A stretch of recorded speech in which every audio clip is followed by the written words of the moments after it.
Hello everyone, welcome back to our channel Appleways. In today's video, we are going to see how you can put your lock screen on your iPhone. Well, it is a quite simple process, so let's dive right into it. So the first thing that you have to do is open your settings app on your phone.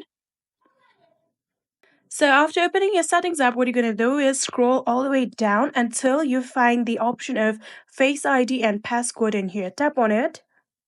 So after tapping on it, what you're going to do is scroll all the way down.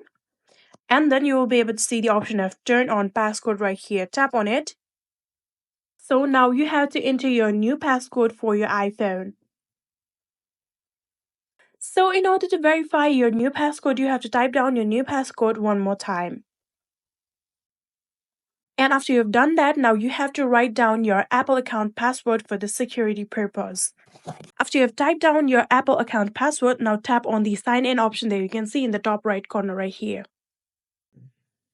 And just like this, you are now done. You have now successfully added your lock screen to your iPhone.